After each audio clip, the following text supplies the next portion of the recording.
ኢትዮጵያና ጣሊያን በመጀመሪያው የጦርነታቸው ወቅት ላይ ለጦርነቱ ምክንያት ሆነው ከሚነሱ ጉዳዮች መካከል የውጫሌ ውል አንቀጽ 17 ነው። ለምን ከተባለ ደግሞ አንቀጽ 17 በአማርኛና በጣሊያንኛ ያለው የትርጉም ልዩነት ዋናው የጸቡ ያለመግባባቱ የጦርነቱ ጅማሬ ነው። ኢትዮጵያውያኖች በሚያከናውኗቸው ዓለም አቀፍ ስምምነቶች ልክ እንደ አድዋው ጦርነት ሁሉ ወደ ሌላ ጦርነቶች ውስጥ ያስገቡ ሌሎች በርካታ የትርጉም ግድፈቶች የተስተዋሉባቸውን አይነት ስምምነቶች አድርገዋል።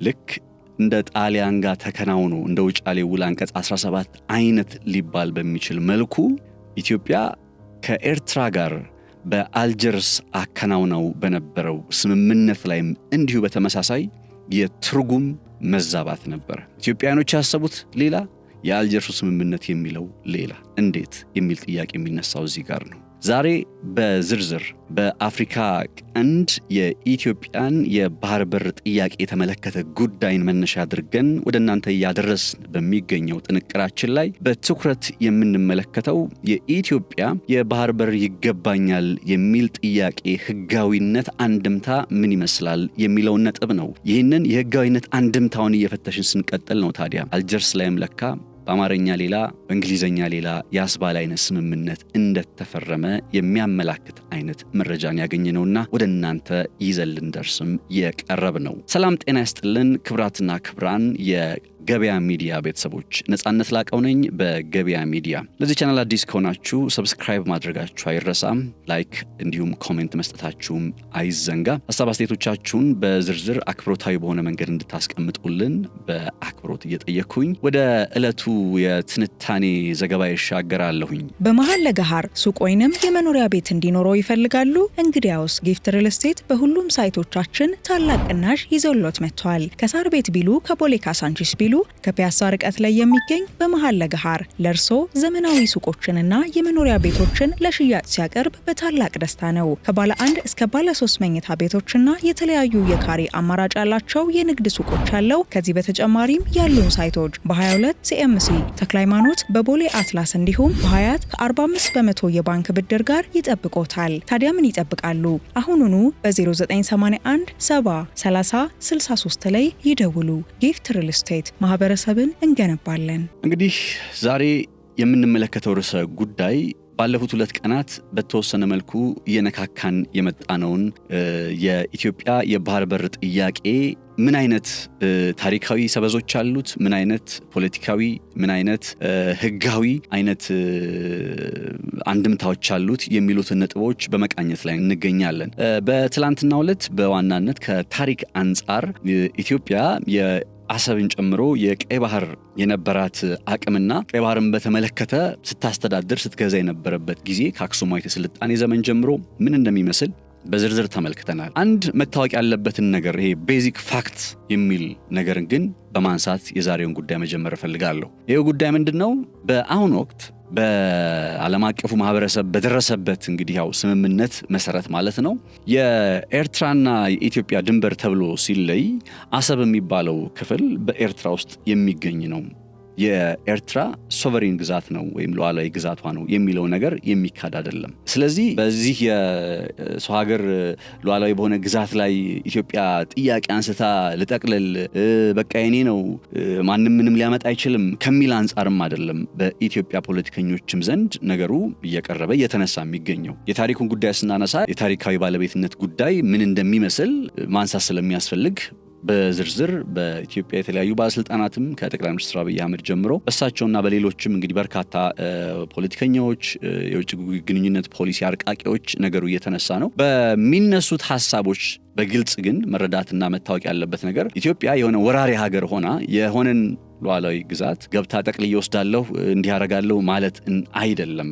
ኢትዮጵያ በሰላማዊ መንገድ በድርድር ህጋዊነት ባለው መልኩ የባህር በር ተጠቃሚነቷን ለማስረገጥ ጥረት እያደረገች እንዳለ ልብ ሊባል ይገባል። ስለዚህ የኤርትራውያን እህቶቻችንና ወንድሞቻችን የጦርነት ከበሮ እየደቆስን ሳይሆን ወይም የጦርነት ከበሮ እየደበደብን ሳይሆን ታሪካዊ አንድምታውን ስናነሳ የታሪካዊ ባለቤትነትን ጉዳይ በተመለከተ የምናነሳው ነጥብ አለ እንጂ አሰብ በአሁኑ ወቅት በዓለም አቀፉ ማህበረሰብ በታወቀ እንግዲህ እውቅና በተሰጠው መልኩ የኤርትራ ሉዓላዊ ግዛት እንደሆነች ይታወቃል። ነገር ግን እንዴት ነው የኤርትራ ሉዓላዊ ግዛት የሆነችው? በምን መልኩ ነው? የት ጋር ስህተት ተሰራ? ለምሳሌ በትላንትናው ዕለት ኢሳያስ አፈወርቂ የኤርትራ ነጻ አውጪ ግንባር መሪ የነበሩት አሁንም የኤርትራ ፕሬዝዳንት ሆነው እያገለገሉ የሚገኙት ሰው በ1983 ላይ በአንድ ደብዳቤ እያልኩ ሳነሳላችሁ በነበረች የስብሰባ የመግባቢያ ሰነድ ሊባል በሚችል መልኩ እንዴት አሰብ እና ምጽዋ ላይ ኢትዮጵያ ታሪካዊ ወይም ደግሞ የባለቤትነት ተጠቃሚነቷን የሚከለክል አይነት ሀሳብ በአጭር ጊዜ በሁለት መስመር ሊባል በሚችል ሁኔታ ወደ ራሳቸው እንደወሰዱ እያነሳውላችሁ ነበረ። ከዛም ባለፈ ደግሞ የአልጀርሱ ስምምነት ብለን ስንናገር ምን ማለት ነው? አሁን የኢትዮጵያን የባህር በር ጥያቄ ህጋዊ ነው ስንል ወይም የኢትዮጵያ የባህር በር ጥያቄ ዝም ብሎ ከመሬት ተነስቶ በመሰለኝና ደሳለኝ የሚከናወን አይነት ሳይሆን የኢትዮጵያ የባህር በር ጥያቄ በህጋዊ መሰረት ያለው ጭምር ነው ብለን ስናነሳ ከምንመለከተውና ከምንዳስሳቸው ነጥቦች መካከል አንዱ የአልጀርሱ ስምምነት ነው።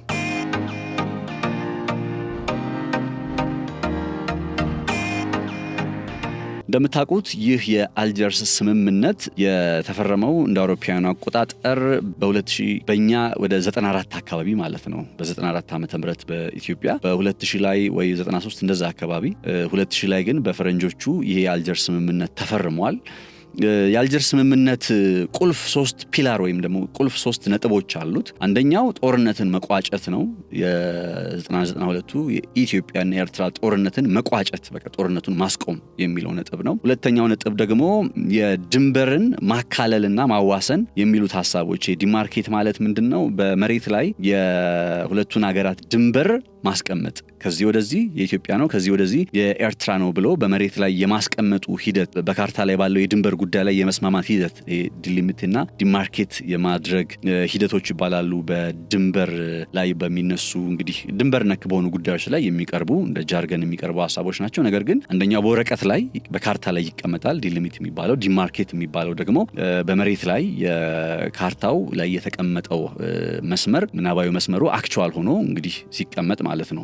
ሌላኛው ሶስተኛው መሰረታዊ የአልጀርሱ ስምምነት ቁልፍ ነጥብ የሚባለው ደግሞ በሁለቱ ሀገራት መካከል ኖርማላይዝ የሆነ ወይም ደግሞ ሰላማዊ የሆነ ግንኙነትን ቢቻል የንግድ ግንኙነት፣ የዜጎች ሰላማዊ መውጣት መግባት እንቅስቃሴ እነዛ ነጥቦችን የሚያጠቃልል ነው። አሁን ይሄ የአልጀርስ ስምምነት 3 ቁልፍ ነጥቦች ምንድናቸው ቢባል ይሄ ተብሎ ከተነሳ የጦርነትን መቋጨት፣ የድንበር ጉዳይን በካርታ ላይና በመሬት ላይ ማካለል እንዲሁም ደግሞ ግንኙነትን ማደስ የሚሉት ነጥቦች ዋነኛዎቹ የአልጀርስ ስምምነት አንኳር ነጥቦች ናቸው ማለት ነው። ናው የኢትዮጵያና የኤርትራ ጉዳይ የሚጀምረው እንደሚታወቀው አልጀርስ ላይ አይደለም። ለምሳሌ ድንበርን በካርታ ላይና በመሬት ላይ እናካልል ብለው ሲነሱ ምንድነው መነሻ ያደረጉት ሲባል በአልጀርስ ስምምነት ወቅት መነሻ የተደረገው ነገር በ1900 በ1906 እንዲሁም ደግሞ በ1908 ላይ በዳግማዊ አጤ ምኒልክና በጣሊያኖች መካከል ተፈርመዋል የሚባሉ ስምምነቶች ናቸው።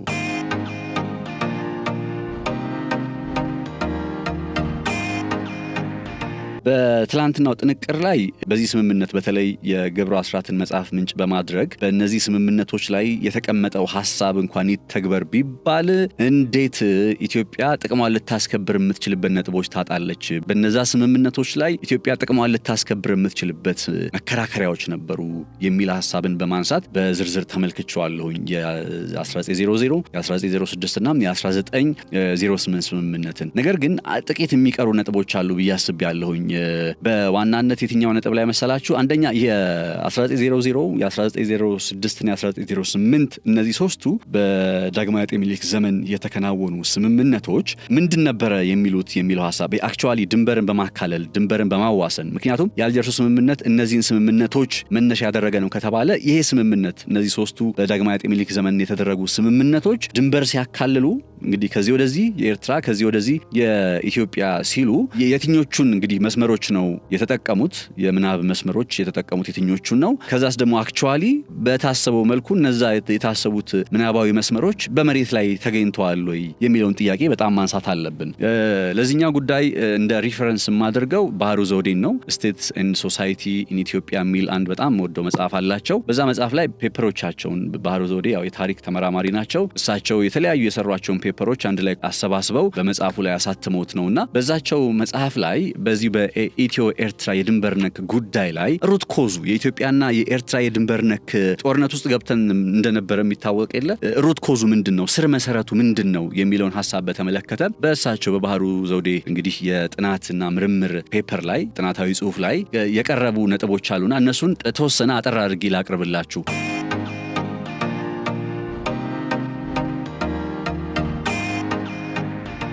እንግዲህ እንዳልኳችሁ ይሄ የኮሎኒያል ወይም የቅኝ ገዢዎች ስምምነት የሚባሉት እነዚህ የ1900 የ1902 እና የ1908 ስምምነቶች የተለያየ አይነት ቅርጽ አላቸው። 1900 ላይ ኢትዮጵያ ሱዳንና ኤርትራ የሚገናኙበትን ነጥብ መነሻ አድርጎ እስከታች እስከ ጅቡቲ ድረስ ባለው መስመር ላይ ያለ የሁለቱ ሀገራት እንግዲህ በጊዜው የኤርትራ የጣሊያን ቅኝ ግዛት ስለነበረች ያው እንደ ጣሊያን አድርገን እናስባት። ስለዚህ በጣሊያንና በኢትዮጵያ መካከል ስምምነቱ ሲደረግ ከዚህ ኢትዮጵያ ሱዳንና ኤርትራ ከሚገናኙበት ከላይኛው ከምዕራቡ በኩል ይጀምርና ወደ ታች ወደ ምስራቁ እየመጣ እስከ ጅቡቲ ድረስ ያለውን መስመር ክሊርሊ የሚያስቀምጥ ነው የ1900 ስምምነት። 1902 ላይ የተከናወነው ስምምነት ደግሞ ይበልጡን ይላሉ ባህሩ ዘውዴ ለኤርትራ ጥቅም ባደላ ሁኔታ ስምምነቱ የተፈረመ አይነት ነው ብለው ይከራከራሉ። የ1908 ስምምነት ደግሞ ሙሉ በሙሉ የዚህ የድንበር ነክ ጉዳይ ሂደቶችን አጠቃሎ ሙሉ ሐሳቡን ይዞ የተቀመጠው አይነት ስምምነት እንደሆነ ልብ ይለዋል።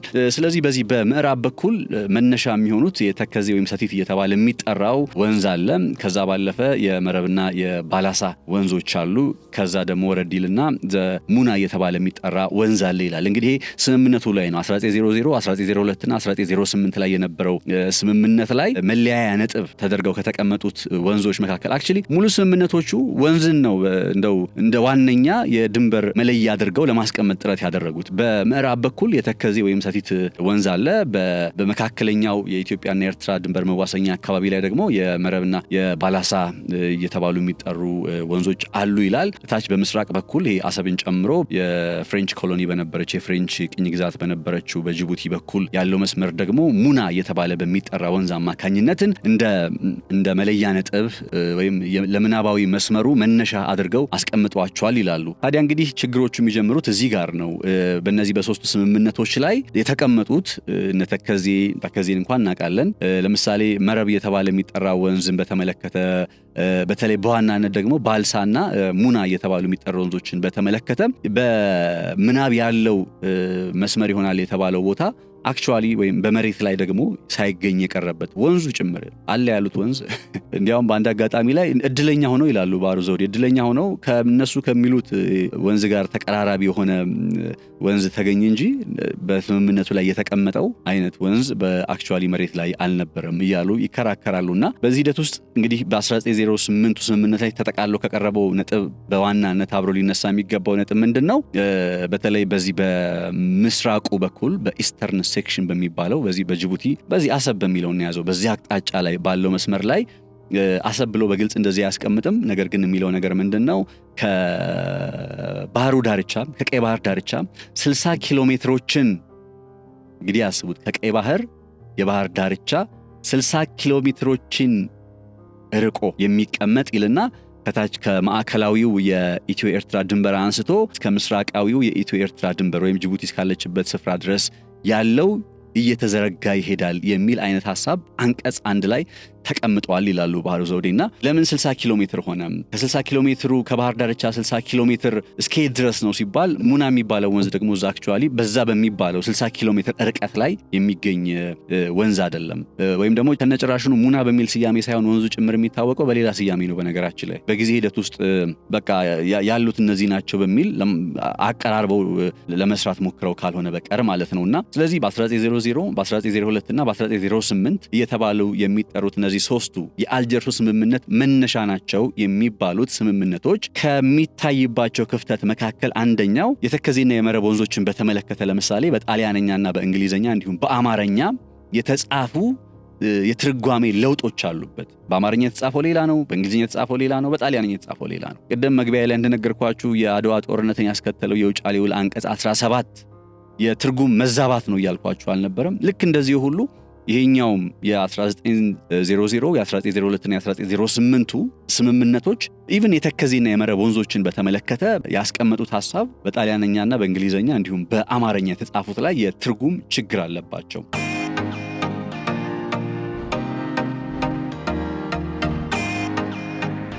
ሌላኛው እነዚህ ስምምነቶች ያሏቸው ችግር ደግሞ በመሬት ላይ ለምሳሌ ከተከዜ እስከ መረብ ወንዝ ይዘረጋል ቢባልም በተባለው ስፍራ ላይ ግን በመረብ ከሚባለው ወንዝ ውጪ ሌሎች በጣም በርካታ ወንዞች አሉ። እነዚህ ወንዞች ገባ ወጣ የሚሉና እነዚህን ወንዞች ተከትለን የምንሄድ ከሆነ በአንድ በኩል ወደ ኤርትራ እንገባለን፣ በሌላ በኩል ወደ ኢትዮጵያ እንገባለን። እንዴት ነው አክቹዋሊ የምናቡ መስመር እነዚህን ወንዞች ብቻ የተከዜና የመረብ ወንዞችን ብቻ መነሻ አድርጎ ለማስመር ሲሞክር የፈጠራቸው ክፍተቶች አሉ፣ በግልጽ ያልተቀመጡና ያልተብራሩ። ሌላኛው ክፍተት አክቹዋሊ በመሬት ላይ ያለውን ነገር በተመለከተ ያለው የተጨባጭ ሁኔታው አለመገኘት ነው ማለት ነው። አንዳንዴም የስያሜ ችግር ያለባቸው ለምሳሌ ከጊዜ በኋላ ነው የማይተብ እየተባለ የሚጠራ ወንዝ በአካባቢው ላይ እንዳለ ታውቆ ይህንን ወንዝ እንደ ሪፈረንስ ወይም እንደ ፖይንት አድርገው እንደ መነሻ አድርገው ለምናባዊ መስመራቸው ለማስመር ጥቅም ላይ ያደረጉት። በነገራችን ላይ ጣሊያኖች ይህንን ስምምነት የ1900ንም የ1902ንም ስምምነት ተግባራዊ በሆነ መልኩ መሬት ላይ ለማውረድ ወይም ዲማርኬት ስላችሁ በነበረው ቅድም ሐሳብ ማለት ነው መሬት ላይ የምናብ ሐሳቡን የምናብ መስመሩን መሬት ላይ ለመለየት ጥረት ያደረጉት አንዴ ወይ ሁለቴ ነው 1904 እና 05 አካባቢ ላይ። በጊዜው መሬት ላይ ሂደው የገጠማቸው ችግር ምንድነው ታውቃላችሁ? ለማስመር ሲሞክሩ በሐሳባቸው ያለው መስመርና እነሱ በካርታቸው ላይ እንዲያሰመሩት በሐሳብ ውስጥ ያለው መስመር አክቹዋሊ መሬት ላይ እንዲህ ብለው ሲመለከቱት የለም፣ ወይም ደግሞ እነዛ የተጠቀሟቸው ሪፈረንሶች መሬት ላይ የሉ። ያ ነገር ምን ፈጠረ? በቃ ለመባል የተፈለገው ይህንን ወንዝ ሳይሆን ለምሳሌ የማይተብ ወንዝን ነው። እንደዚህ እየተባለ በአካባቢው ያሉ ወንዞችን እንትን እያደረጉ እየጨመሩ እየቀነሱ የድንበሩን ለማካል ጥረት ቢያደርጉም እሱም ሳይሳካ ቀርቷል ማለት ነው። ስለዚህ አንደኛው ሊታወቅ የሚገባው ነጥብ ምንድነው? የ1900 የ1902 እና የ1908 ስምምነቶች ሁሉም በመሬት ላይ ተግባራዊ የተደረጉ የተቀመጡ አይነት ድንበሮች አይደሉም። መቼ ድረስ? እስከ ዛሬ ድረስ።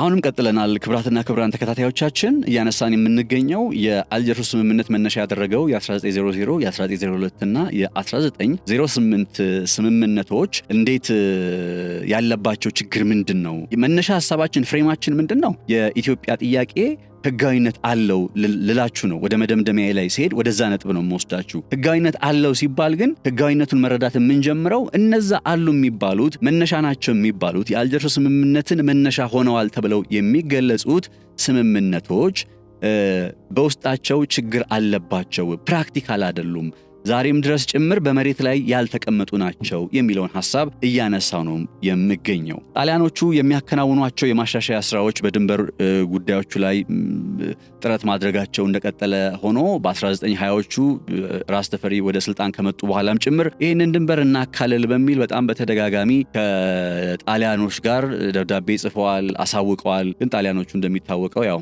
ጦረኛም ሆነው አልነበረ። ለሁለተኛው የኢትዮ ጣሊያን ጦርነት የተዘጋጁ ስለነበረ የኢትዮጵያን ጥያቄ ለመመለስ ፈቃደኛ አልነበሩም። ይሄኛው ነጥብ ነው እንግዲህ እየተካረረ መጥቶ መጨረሻ ላይ በዚሁ በኢትዮጵያና በኤርትራ መካከል የድንበሩ ጉዳይ አለመካለሉ ማለት ነው፣ ቤዚካሊ በመሬት ላይ አለመቀመጡ፣ ዲማርኬት አለመደረጉ ዋነኛ የጦርነቶቹ ምክንያት ሆኖ ዛሬም ውጥረትን በመካከላችን እያነገሰ የሚገኘው። ስለዚህ በሙያው በዘርፉ ቋንቋ ካርቶግራፊካል ዳይቨርጀንስ ያለበት ነው ብለው ይገልጹታል። ቅድም ስነግራችሁ የነበረውን ሐሳብ በወረቀት ላይ ያለው ወይም በካርታው ላይ ያለው ከዛ በመሬት ላይ ካለው ጋር ሲነጻጸር የሚፈጠሩ የትርጉም ስህተቶች አሉ የሚባሉ ወንዞች መጥፋታቸው። አንድ ምሳሌ ልጨምርላችሁ እዚህ ጋር። ለምሳሌ አንድ እንደ ፖይንት ኦፍ ሪፈረንስ ተደርጎ የተወሰደ ጂኦግራፊካል ቦታ አለ። አንድ እንደ መነሻ ወይም ድንበሩን ለማካለል ታሳቢ ሲያደርጉ እንደመነሻ የተጠቀሙት ከቅድም ከዘረዘርኩላችሁ ወንዞች በተጨማሪ አንድ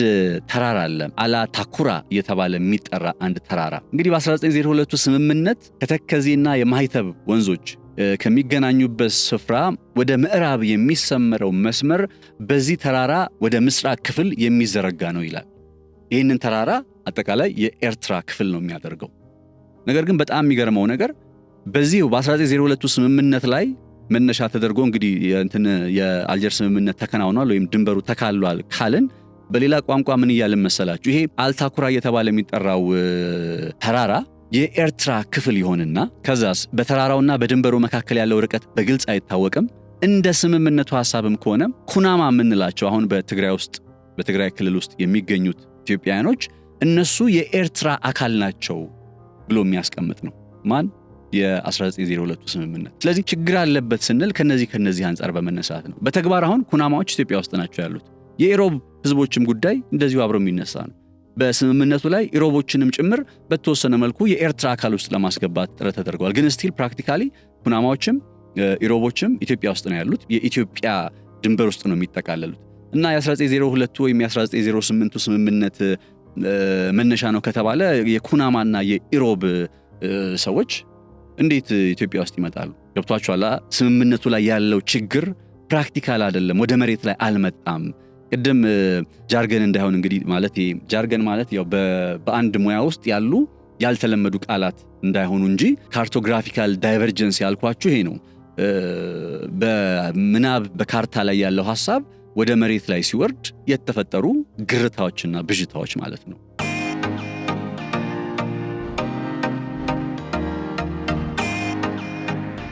ስለዚህ የ1900 የ1902 እና የ1908 ስምምነት እነዚህ ችግሮች አሉበት። ወንዞቹ የሉም። አንዳንዶቹ ወንዞች የስያሜ ችግር አለባቸው። ከዛ ሲቀጥል ከባህሩ ዳርቻ ከቀይ ባህር ዳርቻ ተነስቶ ወደ ውስጥ 60 ኪሎ ሜትር ድረስ ይዘረጋል የሚለው ነጥብ ሲመጣ ያ 60 ነጥብ ፖይንት እንዴት ነው ተግባራዊ የሚደረገው የሚለው ላይም እንዲሁ ተጨባጭ በሆነ መልኩ የተብራራ የተቀመጠ ሐሳብ የለም። ስለዚህ የ1900 የ1902 እና የ1908 ስምምነቶችን እንደመነሻ ከተደረገ እነዚህ አሁን ቀደም ብዬ ነገርኳችሁ ነጥቦች ታሳቢ መደረግ ነበረባቸው። ትላንትና ከነሳውላችሁ ይሄ ኢጣሊያ ኤርትራን ለቃ የምትሄድ ከሆነ ለእናት ሀገሯ ማስረከብ አለባት የሚለው ሐሳብ በዳግማዊ ምኒልክ በተደጋጋሚ ሲነሳ እንደነበር የመሳሰሉ ሐሳቦችን ከማንሳታችን በተጨማሪ ፕራክቲካሊ እነዛ ስምምነቶች በጣም በርካታ ግርታ ያለባቸው ናቸው። ሌላ የድንበሩ ግርታዎች ምንድናቸው ካላችሁ በዚሁ ስምምነት ላይ በስምምነቱ ሐሳብ ላይ የመረብ የቤልሳና የሙና ወንዞችን ተከትሎ ሲሄድ የተፈጠሩ ግርታዎች በጣም በርካታ ናቸው። እንደ አብነት ያክል ለምሳሌ ሙና እንዲሁም የቤልሳ ወንዞችን የሚያገናኝ ምንም ነገር የለም። እንዳልኳችሁ እንደ ፖይንት ኦፍ ሪፈረንስ ወይም መነሻ ነጥብ የሚያደርጉት ወንዞችን ነው በብዛት በእነዛ ስምምነቶች ላይ። የቤልሳንና የሙና ወንዞችን አሁን የኢትዮጵያና የኤርትራ ድንበር ሲገለጽ ብዙ ጊዜ የመረብ የቤልሳና የሙና ወንዞችን ተከትሎ እየተባለ ነው የሚመጣው። ነገር ግን የቤልሳና የሙና ወንዞችን ሙና የሚለው በነገራችን ላይ የስያሜ ስህተት እንዳለው ወይም የስያሜ ችግር እንዳለበት ቅድም ነግሬያችኋለሁኝ። የቤልሳና የሙና ወንዞች የተባሉ የሚገለጹትን አካባቢዎች የሚያገናኝ ወንዝ የለም በመካከላቸው። መሬት ነው ያለው ማለት ደረቅ መሬት ነው ያለው፣ ወንዝ የለም። ስለዚህ ያን ደረቅ መሬት እንዴት ነው የሚከፍሉት? ምክንያቱም የስምምነቱ ሐሳብ የመረብ የቤልሳና የሙና ወንዞችን ተከትሎ ሲሄድ ብሎ ነው የሚያመጣው። ስለዚህ ይሄን ተከትሎ ሲሄድ ወዴት ሂድ? እነዚህ ሁለት ወንዞች የማይገናኙ ከሆነ በምንድን ነው የምታገናኛቸው? መቼስ በብሉቱዝ አይሆንማ ወይ በዋይፋይ። ስለዚህ የ1900 የ1902 እና የ1908 ስምምነት ከተባለ ችግሮች አሉበት። እነዚህ አሁን የምነግራችሁ ነገሮች ህጋዊ ጥያቄ ሲነሳ አብረው መነሳት ያለባቸው ነጥቦች ናቸው። አንደኛ ህጋዊ የሚያደርጉት የኢትዮጵያን የባህር በር ጥያቄ ህጋዊ የሚያደርገው መሰረታዊ ነጥብ እነዛ ስምምነቶች ፕራክቲካል ተግባራዊ ሊደረጉ የሚችሉ አይደሉም። በነዛ መልኩ ተግባራዊ እናድርገው ከተባለ በ1900 በ1902 በ1908 ስምምነት መሰረት ተግባራዊ እናድርግ ከተባለ በጣም ብዙ ምስቅልቅል ነው የሚፈጠረው። አሁን ካለንበት ውጥረት በላይ የለየለት የባሰ ጦርነት ውስጥ ልንገባ እንችላለን በኢትዮጵያና በኤርትራ መካከል። ምክንያቱም እነዛ ስምምነቶች አንደኛ ጣሊያኖቹ ፐርፐዝሊ ምን ይባላል አስበውበት በድንበር መካከል ኢትዮጵያና ኤርትራ ወደፊት ወደ ውጥረት ወደ ጦርነት ውስጥ እንዲገቡ አስበውበት ነው እንደዚህ አይነት ግር ያለው እንትን የፈጠሩት የድንበር ለማካለል ጥረት ያደረጉትም ይባላል ጭምር በነገራችን ላይ።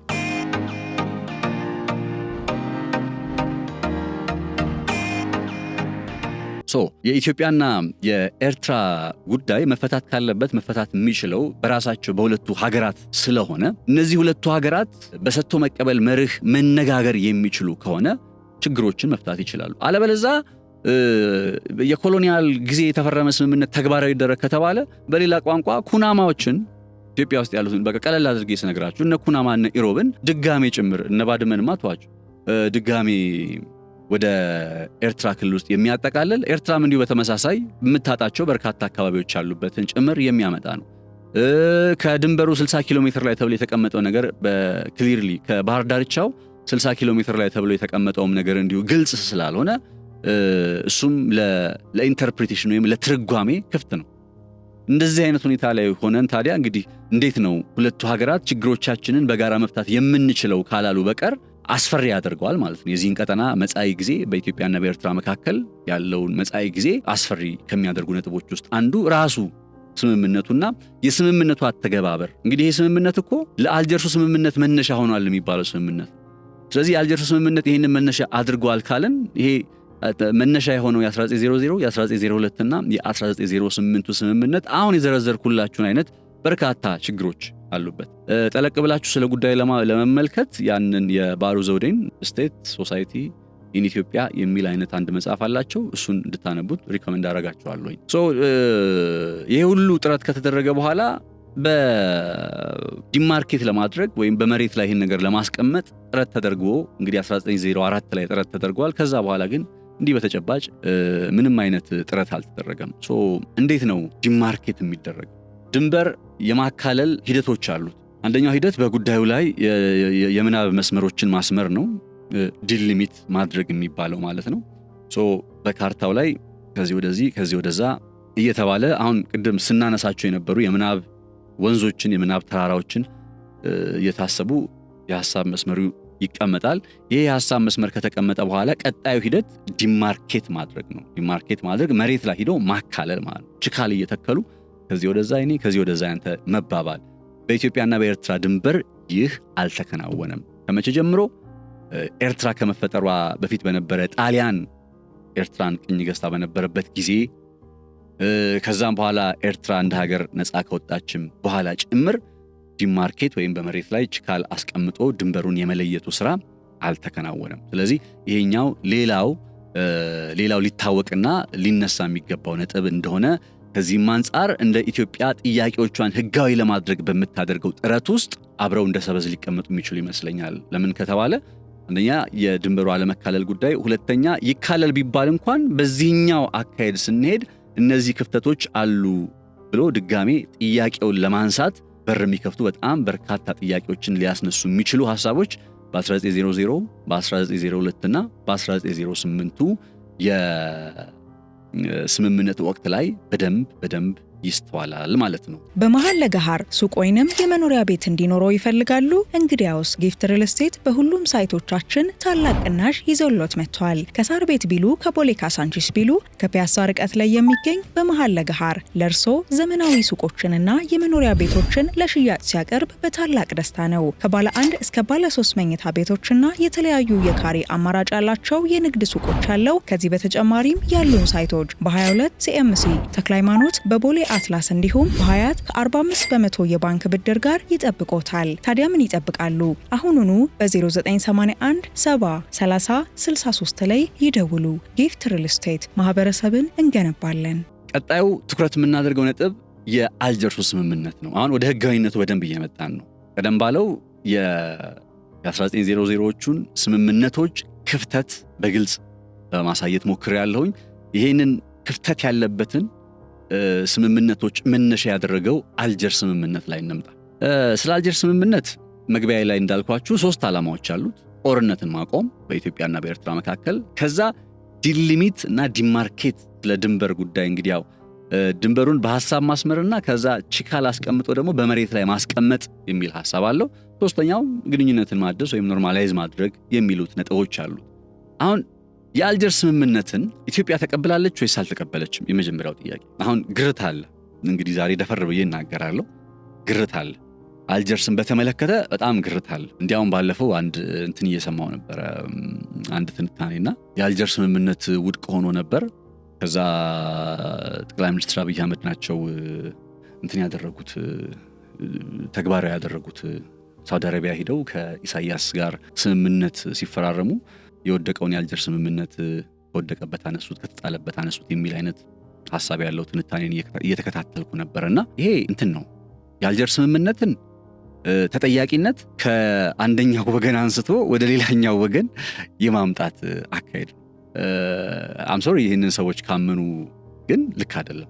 የአልጀርስ ስምምነት ሲፈረም ኢትዮጵያ እንደ አቋም ያንጸባረቀችው ነገር አለ። በመጀመሪያዎቹ ጊዜያት ውስጥ አልቀበልም ወይም ስምምነቱን አልቀበልም ብላ እንደነበር የሚታወሳል። ግን ጠቅላይ ሚኒስትር መለስ ዜናዊ አይ ቲንክ ፓርላማ ውስጥ ነው አይደለ በመርህ ደረጃ የአልጀርስን ስምምነት ተቀብለናል ብለው ተናግረዋል። ከዛም ባለፈ ደግሞ እንደ መከራከሪያ የአልጀርሱ ስምምነት በተመለከተ ውድቅ ሆኗል ወይስ ውድቅ አልሆነም የሚለውን ጉዳይ በተመለከተ እንደ መከራከሪያ የሚቀርቡ ሐሳቦች መካከል ኤርትራ አይ ቲንክ 2008 አካባቢ ላይ የሰላም አስከባሪ ኃይሎችን አባራለች እንደዚህ የሚሉ እንትኖች ዶቶች ነጥቦች ይነሱና ከዛ እነዛን አገናኝቶ ድምዳሜ መስጠት እንጂ በግልጽ መታወቅ ያለበት ነገር ከዚህ ስምምነት ኢትዮጵያም ኤርትራም በይፋ ራሳቸውን አላገለሉ። ከአልጀርሱ ስምምነት ኤርትራም ኢትዮጵያም በይፋ ራሳቸውን አላገለሉ። አውቄን የደገምኩት ይሄ ሊሰመርበት የሚገባ ነገር ግን አተገባበሩ በከፊል ነው የሚተገበረው። ሌጋሊ ባይንዲንግ ነው፣ አስገዳጅ ነው በህግ ሌጋሊ ቫሊድ ነው፣ ተቀባይነት አለው በህግ ነገር ግን አተገባበሩ በከፊል ወይም ፓርሻል ሊባል የሚችለው አይነት አተገባበር ነው ያለው። ምንድነው የሚሰራው ምንድነው የማይሰራው የሚለውን ነገር እንመልከት። የሚሰራው እንግዲህ ጦርነቱን አቁሟል። ሌላው ቢቀር በኢትዮጵያና በኤርትራ መካከል ያለው ጦርነትን አቁሟል። በነገራችን ላይ ኢትዮጵያ ከዚህ ስምምነት ራሷን አግላለች ማለት በቃ ጦርነት ልትጀምር ነው ማለት ነው በሌላ ቋንቋ። ኤርትራም ተነስታ በቃ ከዚህ በኋላ የአልጀርስን ስምምነት አልፈልግም አግልያለሁ ካለች በቃ ጦርነት ልትጀምር ነው the next day ማለት። ስለዚህ ሁለቱ ሀገራት ጦርነትን የቋጩበት ስለሆነ ፕራክቲካል የሚያደርገው ወይም ተግባራዊ ዛሬም ድረስ የአልጀርስን ስምምነት በስራ ላይ እንዳለ ታሳቢ እንዲደረግ የሚያደርገው ነጥብ አንደኛው ይሄ ነው። ጦርነቱን የቋጨ ስምምነት ስለሆነ which is በጣም ሊበረታታ የሚገባው ጦርነትን መቋጨት መቻል ትልቅ ነገር ነው።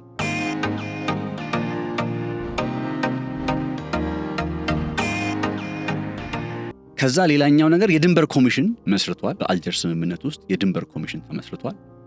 ከዛ የዚህ ኮሚሽን የተመሰረተው የድንበር ኮሚሽን ውሳኔ ቀደም ብዬ ሳነሳው የነበረው የ1900ዎቹ የ1902ቱ የ1908ቱ ስምምነቶች እነሱ መነሻ ተደርገው በአልጀርስ በተቋቋመው የድንበር ኮሚሽን አማካኝነት የተዘጋጀው ውሳኔ ዛሬም በዓለም አቀፍ ደረጃ በኢትዮጵያና በኤርትራ መካከል ያለውን ድንበር የሚለየው መስመር ሆኗል ማለት ነው። ስለዚህ አልጀርስን አልተቀበልንም፣ አልጀርስን እንትና ጥሎት ነበረ ወይም አልጀርስን የኢህአዴግ ጥሎት ነበረ፣ አሁን የጠቅላይ ሚኒስትር አብይ አህመድ አስተዳደር አነሳው ብሎ መከራከር በጣም ጉንጭ አልፋ ክርክር ነው። አልጀርስ ጦርነት ቋጭቷል። የአልጀርስ ስምምነት ጦርነት ከመቋጨት ባለፈ የድንበር ኮሚሽን አዘጋጅቷል። ያ የድንበር ኮሚሽን ያቀረበው የድንበሩ ውሳኔ ዛሬም ዓለም አቀፋዊነት ተቀባይነት ያለው ነው። ስለዚህ አልጀርስ ስራ ላይ አይደለም፣ አልጀርስ ውድቅ ሆኗል፣ አልጀርስ እንደዚህ የሚል የንቶፈንቶ ክርክር ውሃ ያነሳም ማለት ነው። ግን እነዚህ አሁን ቀደም ብዬ በነገርኳችሁ ነጥቦች ውስጥ በስራ ላይ ይገኛል ያልኳችሁ የአልጀርሱ ስምምነት ደግሞ ስራ ላይ እየዋለ አይደለም ወይም በከፊል ብቻ ነው ስራ ላይ የሚውለው የሚያስብሉ በርካታ ነጥቦች አሉ። ዋነኛውና መሰረታዊው ነጥብ ሙሉ በሙሉ በመተግበር ላይ አለመሆኑ፣ ሁለተኛ በመሬት ላይ ድንበር የማካለል ሂደት በኢትዮጵያ በኩል ተቀባይነት ማጣቱ። ይሄኛው ነው እንግዲህ ብዙ ጊዜ አብሮ የሚነሳው ሐሳብ። በመሬት ላይ ዲማርኬት እናድርግ ድንበሩ ይካለል ሲባል የተፈጠረ የትርጉም ለውጥ ነበረ። አሁን የአልጀርስ ስምምነትን እንደምታስታውሱት በጊዜው የውጭ ጉዳይ ሚኒስትር በነበሩት በስዩም መስፍን አማካኝነት ከኢትዮ ኤርትራ ጦርነት በኋላ እዚህ ኢትዮጵያ ውስጥ መጥተው በጣም ልጅ ነበርኩ በሰዓቱና ግን ስሜቱን አልረሳውም።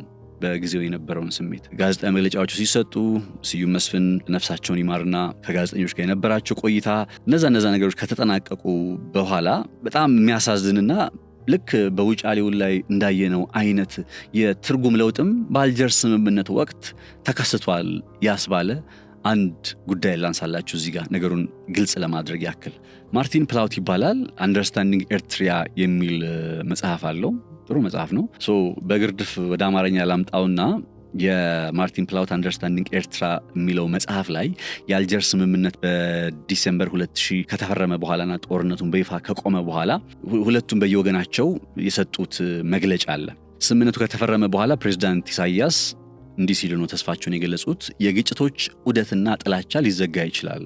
እኛ which is ኤርትራ ማለት ነው አሁን ያለፈውን ረስተን ለሁለት ወንድማማች ህዝቦቻችን የወደፊት ሰላምና ተስፋ ልንመለከትላቸው እንችላለን።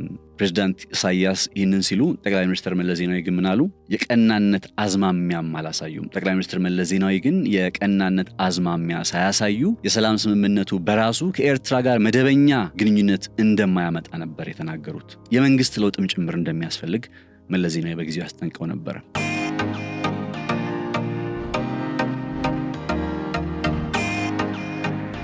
እንግዲህ የአልጀርሱ ስምምነት ጦርነቱን እንዲያቆመው የሚያስችል አይነት ሆኖ ከተፈረመ በኋላ የተቋቋሙ የድንበር ኮሚሽኖች ደግሞ የድንበር ጉዳዮችን ለይተው የውሳኔ ሐሳባቸውን እንዲያቀርቡ እንግዲህ በነገራችን ላይ የወሰንን የሚያጣራ የድንበር ኮሚሽን ነገሩን አጣርቶ እንዲያቀርብ ኃላፊነት ተሰጥቶት ሄግ በሚገኘው ቋሚ የግልግል ፍርድ ቤት ተመስርቶም ጭምር ይሄው ጉዳይ ታይቷል። ያው የድንበር ኮሚሽን በወሰንና ድንበር አለመግባባቶች ላይ በጣም ዝነኛ የሆኑ ህጋዊ ባለስልጣናት በማጠቃለል ለምሳሌ ዝነኛ ከሚባሉት ህጋዊ ባለስልጣን መካከል ኢሊሁ ላውተር ፓችት የሚመራ አንድ ቡድን ነበርና በጣም በጊዜው ስማቸው በተደጋጋሚ ይነሳ የነበረና ሌሎች 5 ሰዎችንም ጭምር የሚያጠቃልል ነበር። 125 ገጾችን ያጠቃለለ የፍርድ ውሳኔ ካርታዎችንም አጠቃሎ ማለት ነው የኢትዮጵያና ጣሊያንን የ1900 የ1902 እንዲሁም የ1908 ስምምነትን መነሻ በማድረግ ይዞ ቀረበ። በህጋዊ ውሳኔው ጀርባ ላይ ያለው ምክንያት ረጅምና ውስብስብ ቢሆንም ያው ቅድም በተወሰነ ላነሳላችሁ የሞከርኩት አይነት ሐሳቦች ማለት ነው ችግሮቹ ምናምን የመሳሰሉት ነገሮች ያኔ ጦርነቱ በጣም እንትን የነበረችው ባድመ አልነበረች። ባድመን በተመለከተ የኢትዮጵያ የውጭ ጉዳይ ሚኒስትር ስዩም መስፍን መልካም ዜና ለማብሰር ይላል ማርቲን ፕላውት ጋዜጠኞችን መግለጫ አጠሩ። ቅዳሜ ቀን ነበር ይላል ማርቲን ፕላውት። መግለጫው በጣም ከወትሮ ለየት ባለ መልኩ ነበር የታየው። የውጭ ጉዳይ ሚኒስትሩ ለጋዜጠኞች የተናገሯቸው ነገሮች በደስታ ጮብ የሚያስረግጡ ነበር። ስዩም መስፍን ለጋዜጠኞች ለሁሉም የኢትዮጵያ መንግስት የድንበር ጥያቄዎች መመለሳቸውን በኩራት ተናገሩና ይሄ የፈጠረው ስሜት በቃ በጣም ብዙዎችን አስደስቶ በጣም በቃ ኢቭን ስዩም መስፍንም ጭምር በቃ በጣም በጭብጨባ ሲደነቁ ሲሞካሹ ነበረ እና በጣም መግለጫውን የታደሙ ጋዜጠኞች ከፍተኛ ደስታ ስሜት ውስጥ ስለተዋጡ ከመግለጫው በኋላ ድግስ በሚመስል ከባቢ ምግብና መጠጥ እንዲስተናገዱ ተደረገ። ዜጎች በያሉበት የሚኒስቴሩ መግለጫ ሬዲዮናቸው ላይ ተለጥፈው ገሚሱ ደግሞ በቴሌቪዥን መስኮቶቻቸው ተከታትለው ሲያደምጡና ሲመለከቱ ነበር። ባድመን በሚመለከት የውጭ ጉዳይ ሚኒስትሩ ለጋዜጠኞቹ ያሉት ይህንን ነበር ይላል አንደርስታንዲንግ ኤርትራ የሚለው መጽሐፍ ላይ ማለት ነው። የህግ የበላይነትን የጫካ አገዛዝ አሸንፏል። ይህ ውሳኔ በኤርትራ በኩል ከጠባጫሪነት ሽልማት ለማግኘት የሚደረግ የትኛውም አይነት ጥረትን ያስወገደ ነው። ውሳኔው ተገቢና ህጋዊ ነው። ኤርትራ በሐሰት ሰነድ ላይ ተመስርታ ሜይ 1998 በወረራ የከበበችውን ባድመንና አካባቢውን አሁን በድንበር ኮሚሽኑ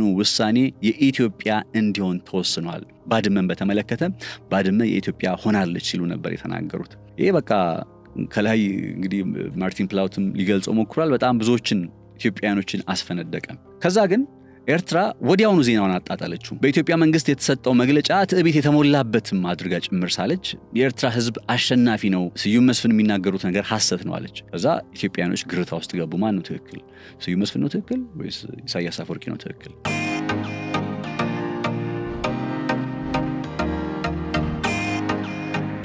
በጥቂት ሰዓታት ውስጥ ታዲያ አንድ የተባበሩት መንግስታት ሰራተኛ የኢትዮጵያውያን ትርጉም ወይም ፍቺ የተዛባ ወይም ትክክለኛ ለመሆኑን አሳወቀ። የውጫሌ ውል የሚመጣው እዚህ ጋር ነው። this is በጣም ፈኒ። በጊዜውና ስዩም መስፍን ነፍሳቸውን ይማርና ባድመን በተመለከተ ባድመ የኢትዮጵያ ሆናለች ብለው መግለጫ እስኪሰጡ ድረስ እንግዲህ ኢትዮጵያንን ጮቤ እስኪያስረግጡ ድረስ ያደረሳቸው ነገር ወደ አማርኛ ሲመጣ በወረቀት ላይ የተጻፈው እንግዲህ በድንበር ኮሚሽኑ የውሳኔ ሐሳብ ወረቀት ላይ የተቀመጠው ሐሳብ እሱን ወደ አማርኛ ሲተረጉሙት በትክክል አልተረጎሙት። ታምናላችሁ?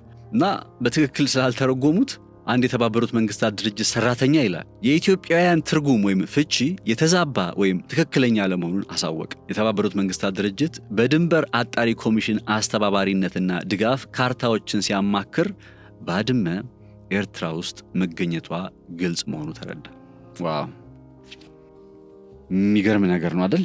ድርጅቱ ውሳኔውን በጥንቃቄ ሲመለከተው የስዩም መስፍን የጽሑፍ ትርጓሜ በእርግጥም የተዛባ ወይም ትክክል ያልሆነ መሆኑ ግልጽ ነበር እያለ ይቀጥላል የማርቲን ፕላውት አንደርስታንዲንግ ኤርትሪያ የሚለው መጽሐፍ። ይህኛውን ጉዳይ ያነሳውላችሁ የትኩረታችን ያው አሰብ እንደሆነ ባቅም፣ ነገር ግን ስለ አልጀርስ ስምምነት እያነሳን ስለሆነ የአልጀርስ ስምምነት ላይ ያለው ሐሳቦች ምን ይመስላሉ የሚለውን በተወሰነ እየዳሰስን ስለሆነ መግቢያ ላይ ያልኳችሁ የትርጉም ለውጥ የትርጉም መዛባት ጭምር ነበረበት። በቃ ኢትዮጵያኖች የተረዱበት ሌላ፣ የተባበሩት መንግስታት ድርጅት ያለው ሌላ።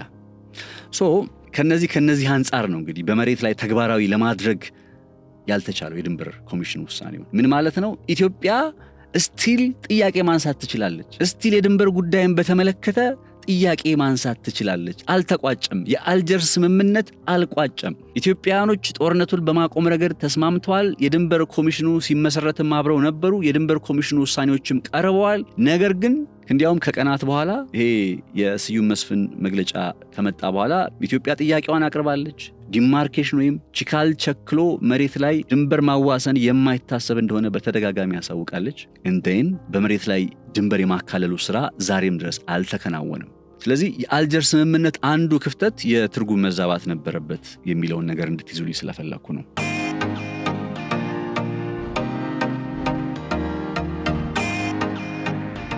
ሌላኛው መሰረታዊና የኢትዮጵያን ጥያቄዎች ህጋዊ አንድምታ እንዴት ይሰጣል አልጀርስ ስምምነት? የሚሰጥበት አግባብ በጣም ደስ የሚለው እንደሆነ ታውቃላችሁ። በአልጀርስ ስምምነት ላይ ጦርነትን ስለመቋጨት ቅድም ቁልፍ 3 ጉዳዮች አሉ ብዬ ሳነሳ ያነሳዋቸው ነጥቦች ምንድናቸው? አንደኛ ጦርነትን መቋጨት፣ ሁለተኛ ድንበርን በካርታ ላይ ማስመርና በመሬት ላይ ማስቀመጥ፣ ሶስተኛ ግንኙነትን ማደስ የሚሉት ነጥቦች ናቸው። በዘረዘርኩላችሁ ነጥቦች ውስጥ የባህር በር ጉዳይ አልተቀመጠም። የአልጀርስ ስምምነት ዓላማ በሁለቱ ሀገራት መካከል ያለ ጦርነትን ስለማቆም እንጂ በሁለቱ ሀገራት መካከል ያሉ የባህር በር ጉዳዮችን በተመለከተ የሚመለከትና ትኩረት የሚያደርግ አልነበረም። ለዛም ነው ሐሳቦቹ በዛ ጉባኤ ላይ ያልተነሱት ይባላል።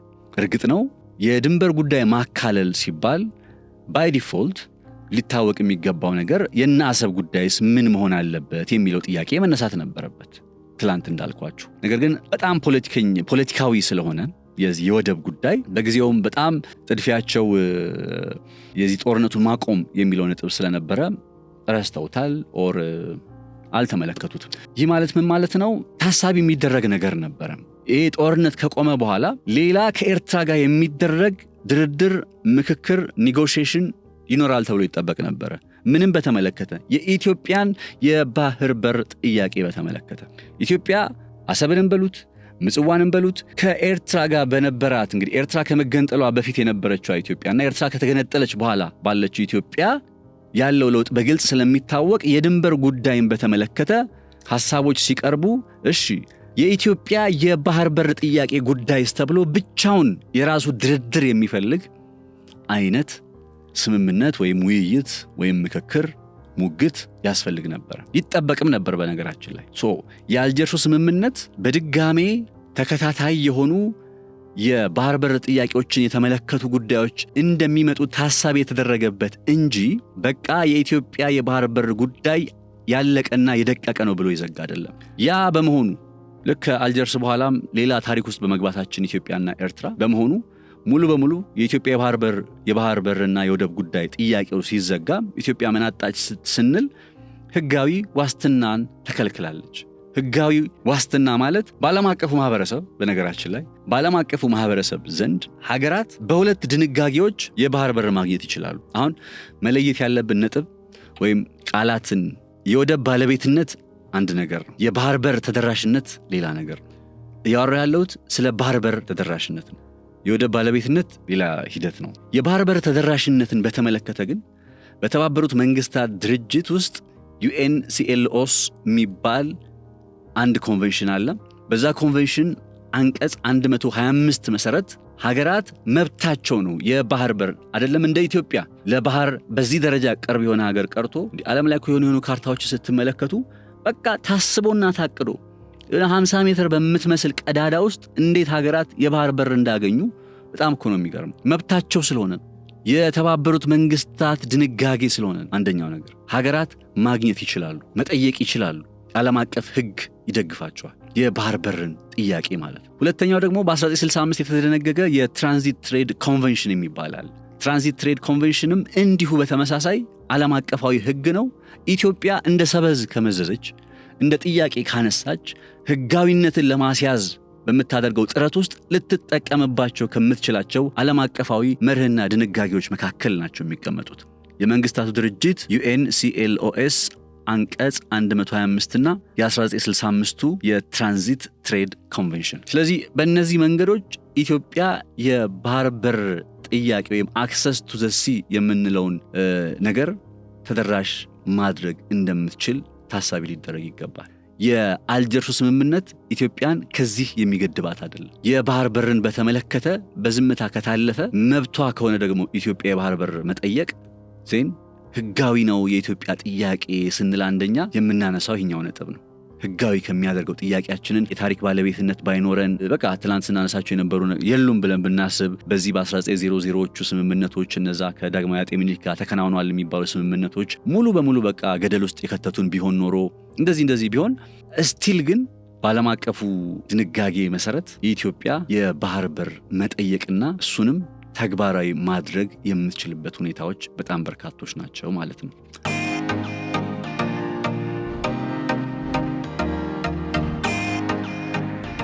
ክብራትና ክብራን ተከታታዮቻችን እንግዲህ መቼስ ሁሉ ነገር ባንዴ አውርተን አንጨርሰውም። ዛሬ የአልጀርስን ስምምነት በተወሰነ ሐሳቦችን ለማንሳት ሞክረናል። በተለይ የአልጀርስ ስምምነት ስለ ወደብ የተወራበት የኢትዮጵያ የባህር በር ተደራሽነት ታሳቢ ያልተደረገበት ነው ከተባለ ዛት ሚንስ ጥያቄው ታሳቢ ሊደረግ የሚችልበት እድል አሁንም አለ፣ በሩ አልተዘጋም። የአልጀርስ ስምምነት ምናምን ብለን ገሌ ፈረመው ብለን የምንሸሸውም አይደለም። የአልጀርስ ስምምነት ጦርነት የቆመበት፣ የአልጀርስ ስምምነት የድንበር ኮሚሽን ውሳኔ በመሬት ላይ ባይተገበርም እንኳን በካርታ ላይ ግን ተግባራዊ የተደረገበት፣ ዛሬም ዓለም አቀፉ ማህበረሰብ እውቅና የሚሰጠው የሁለቱ ሀገራት ድንበር የተቀመጠበት ነውና የአልጀርስ ስምምነትን ውድቅ አድርገናል፣ አንስተናል፣ እንደዚህ የሚል ጉንጫ አልፋ ክርክር አያስፈልግም። ነገር ግን ምንድነው የሚያስፈልገው? ምንድነው ኢትዮጵያ የአልጀርስ ስምምነትን መነሻ አድርጋ እንዴት ፍላጎቷን ልታስጠብቅ ትችላለች፣ እንዴት ጥያቄዋን ወደ ህጋዊነት ልታመጣ ትችላለች ስንል ደግሞ ዓለም አቀፋዊ ድንጋጌዎችን ጭምር እያጣቀስን የመንግስታቱ ድርጅት አንቀጽ 125ን በ1965 የነበረውን የትራንዚት ትሬድ ኮንቬንሽን ድንጋጌዎችን መነሻ እየተደረጉ ሊቀርቡ ይገባል እያለን ነበርና እነዚህ ሁለቱ ነጥቦችን የመንግስታቱ ድርጅት አንቀጽ 125ንና የ1965ቱን የትራንዚት ትሬድ ኮንቬንሽን ዝርዝር ነጥቦች ደግሞ ምንድነው የሚሉት፣ እንዴት ነው ተግባራዊ ማድረግ የሚቻለው የሚለውን ነጥብ መመልከት የሚጠበቅብን ይመስለኛል። ይሄኛውን ለቀጣይ ርዕሰ ጉዳያችን አድርገዋለሁ ማለት ነው። ለዛሬ ግን በዚህ ቋጫለሁኝ። የዛሬ ዋነኛ የትኩረት ነጥባችን መነሻ ያደረገው ኢትዮጵያ ህጋዊ ጥያቄ ማቅረብ ትችላለች ወይ የሚለው ነጥብ ላይ ነው። አዎ እንዴት ሲባል አንደኛ የ1900ዎቹ የ1902 እና የ1908 ስምምነቶች በራሳቸው ክፍተት ያለባቸውና በመሬት ላይ እነዚህን ስምምነቶች እንተግብር ቢሉ ችግር ያለባቸው በመሆኑ የኢትዮጵያና የኤርትራ የድንበር ጉዳይ ዛሬም ድጋሜ ትኩረት የሚሻ ስለሆነ ይሄኛው ራሱ አንደኛ የኢትዮጵያን ጥያቄ ወደ ህጋዊነት አግባብ ውስጥ የሚያመጣ ነው። ሁለተኛው ነጥብ ደግሞ በዛው በአልጀርስ ስምምነት ወቅት ላይ ጦርነትን ከማቆም በዘለለ የኢትዮጵያን የባህር በር ጉዳይ ታሳቢ ተደርጎ የተቀመጠ ምንም አይነት ነጥብ ስለሌለ የአልጀርስ ስምምነት የኢትዮጵያን የባህር በር ወደብ ዘግቷል ብሎ መደምደምም ስለማይቻል አሁን ምንም ነገር የለም ከተባለ በዛ መነሻነት ደግሞ እንግዲህ አልጠየቁም ብያቸዋለሁ። ትላንትና መጠየቅ ይችሉ ነበር፣ አልጀርስ ላይ መጠየቅ ይችሉ ነበርም። ብዙዎችም ይጠብቁ ነበር ይጠይቃሉ ብሎ በጊዜ የነበሩት ተደራዳሪዎች አልጠየቁም። እነሱ አልጠየቁም ማለት ግን በጊዜው የነበሩት እንደነ ስዩም መስፍን ነፍሳቸውን ይማርና እነሱ አልጠየቁም ማለት ግን ዛሬ ኢትዮጵያ የባህር በር ጥያቄ ልታነሳ አትችልም ማለት አይደለም። ስለዚህ ይሄኛውም ሌላኛው የኢትዮጵያ ጥያቄዋን ህጋዊ ለማድረግ የምትሄድበት አንድ መስመር ሊሆን ይችላል ብዬ አስባለሁኝ። ይሄ እንግዲህ በሰላማዊ መንገድ ነው። ይሄ በሰላማዊ መንገድ አክሰስ ቱ ዘ ሲ በምንለው የኢትዮጵያን የባህር ተደራሽነት በሰላማዊ መንገድ ለመፍታት በሚደረግ ጥረት ላይ የሚኖሩ ሐሳቦች ናቸው። ኢትዮጵያ ሰላምን ነው የምታስቀድመው በሁሉም መልኩ። ጦርነትንም በነገራችን ላይ በፍጹም አልደግፍም። በየትኛውም ለኢትዮጵያም ለቀጠናውም የሚጠቅም ነገር አይደለም። ስለዚህ በሰላማዊ መንገድ ነገሩን ለመቋጨት ከፈለጉ ኤርትራም ኢትዮጵያም በጣም በሯል። በጣም መነጋገር የሚችሉበት ነገር አለ። አንደኛም ይሄ የተዳፈነ ነገር አይደለም፣ በቃ የተዘጋ ነገር አይደለም። ስምምነትን እኮ ውድቅ የማድረግ አዝማሚያም እኮ በኢትዮጵያ ውስጥ አልታየም። ውድቅም ሊደረግ አይችልም። ሲጀምር ውድቅ ያደረጉ ማለት አንደኛው ወገን ውድቅ ያደረገ ማለት ባይ ዲፎልት ቀጣይ ጦርነት አለ እንደማለት ስለሆነ ውድቅ ሊደረግም አይችልም።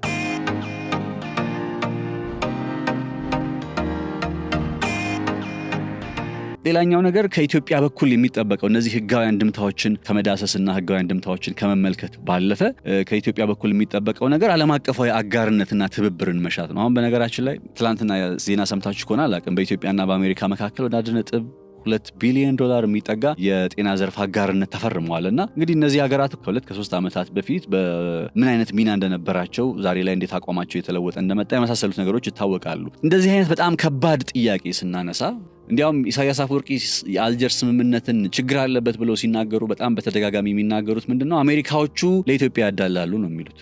ስለዚህ ሌላ ሀያል ሀገራትን በአንድ ፍላጎትን በማስጠበቅ ሂደት ላይ ከጎን ማሰለፍ ደግሞ ቀላል ነገር አይደለምና አሜሪካ ቱን ማለት ሳይሆን የተባባሪ ሀገራትን በጉዳዩ ላይ ኢንተረስት ሊኖራቸው የሚችሉ ሀገራትንም ጭምር ከጎን ማድረግ፣ በጉዳዩ ላይ ማስገባት ሳይሆን ከጎን ማድረግ ማሰለፍ፣ እንደ ድጋፍ መያዝም ጥሩ ነው የሚለውን ሐሳብ ማንሳት እፈልጋለሁኝ። ይህ የዛሬው የገበያ ሚዲያ ጥንቅራችን ነው። ነጻነት ላቀው አብሬያችሁ ቆይታ አድርጌ ነበርም። ሐሳብ አስተያየቶቻችሁን በኮሜንት መስጫ ሳጥን ላይ አስቀምጡልኝ። እንግዲህ በሚቀጥሉት ጊዜያት ነገ ይዤ ከመመለሳቸው ነጥቦች መካከል ኢትዮጵያ በህጋዊ መንገድ ጥያቄ መጠየቅ ትችላለች ሲባል የተባበሩት መንግስታት ድርጅት አንቀጽ 125 እና የ1965ቱ የትራንዚት ትሬድ ኮንቬንሽን እንደመነሻ ሆነው ያገለግላሉ ብያቸዋለሁኝ።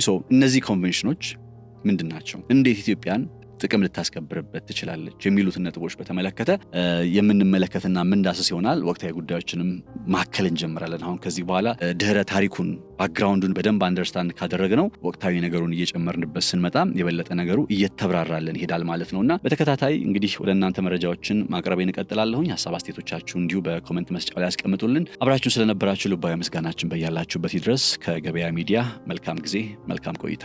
በመሃል ለገሃር ሱቅ ወይንም የመኖሪያ ቤት እንዲኖረው ይፈልጋሉ? እንግዲያውስ ጊፍት ሪል ስቴት በሁሉም ሳይቶቻችን ታላቅ ቅናሽ ይዘውሎት መጥቷል። ከሳር ቤት ቢሉ፣ ከቦሌ ካሳንቺስ ቢሉ፣ ከፒያሳ ርቀት ላይ የሚገኝ በመሃል ለገሃር ለርሶ ዘመናዊ ሱቆችንና የመኖሪያ ቤቶችን ለሽያጭ ሲያቀርብ በታላቅ ደስታ ነው። ከባለ 1 እስከ ባለ 3 መኝታ ቤቶችና የተለያዩ የካሬ አማራጭ ያላቸው የንግድ ሱቆች አለው። ከዚህ በተጨማሪም ያሉን ሳይቶች በ22 ሲኤምሲ ተክለ ሃይማኖት፣ በቦሌ አትላስ እንዲሁም በሀያት ከ45 በመቶ የባንክ ብድር ጋር ይጠብቆታል። ታዲያ ምን ይጠብቃሉ? አሁኑኑ በ0981 70 30 63 ላይ ይደውሉ። ጊፍት ሪል ስቴት ማህበረሰብን እንገነባለን።